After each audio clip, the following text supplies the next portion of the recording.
They're learning all about a major conflict of the First World War. We all remember learning about the Battle of the Somme. And when was the Battle of the Somme?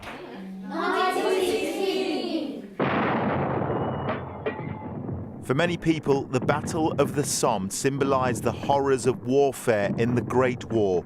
It's almost 100 years since the start of the offensive.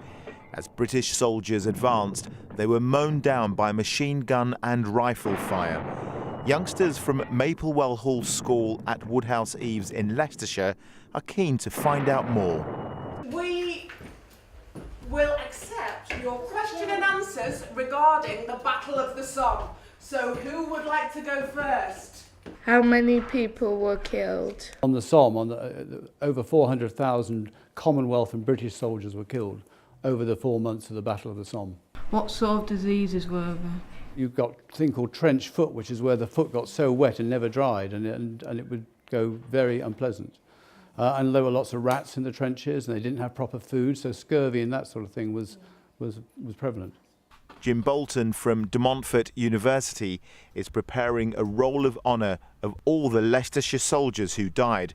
It'll be on display during a special service at Leicester Cathedral on Friday to mark the anniversary of the Somme.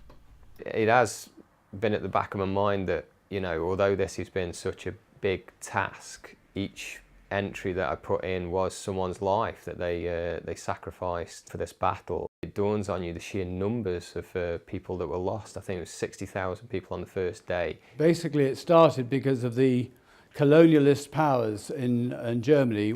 Back at the school, more questions for Colonel Colville. What is it like in the trenches? The trenches were pretty horrible places, full of water, mud, rats, being shot at daily, not enough food. How did they spend Christmas?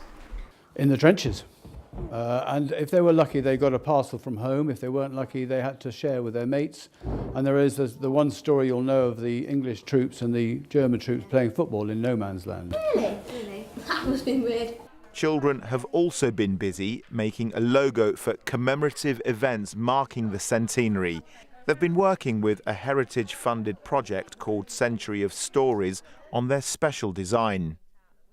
The reason why I came up with this idea is because, you know how we celebrate Remembrance Day after World War I, which was to end all wars and we all wear poppies? That's how I came up with this idea. When I listened to them about World War I thought there must have been a lot of tears from the soldiers and from their families. And that made me think of the tear. And show me the tear. So it's beneath the poppy. The Century of Stories project, managed by Leicestershire County Council, encourages people to discover their links with the First World War. We want that patchwork of connections that Leicestershire has to World War I to be out there and for everybody to be able to explore, express and share. And it's always interesting when somebody goes to our record office and finds those connections and they're able to trace their family history back through to the Battle of the Somme. The youngsters say they've been shocked and intrigued by the stories of the young men who left their homes to fight.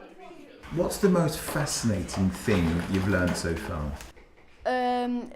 Well, it's well, all of it, to be fair, all of it.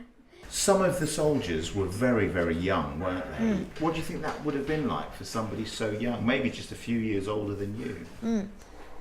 Pretty exhausting, scary, not knowing really what to do, missing their parents.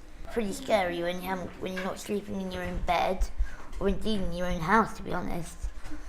They were surprised to hear about life in the trenches, and to try to understand just how bad it was, they wrote diaries and letters in the dark with the sound of bombs and gunshots in the background. I'm okay and fine, how are you? I'm in France battling with the Germans and in the dirty trenches. The guns are waking me up so early. I'm only getting jam sandwiches to eat. Your loving son, Will. We've got loads and loads of resources here that can really stretch us and do it in such a realistic manner that it sticks, and they enjoy it so much, and you can see yourself what they've produced. It's really, really enlightening. We are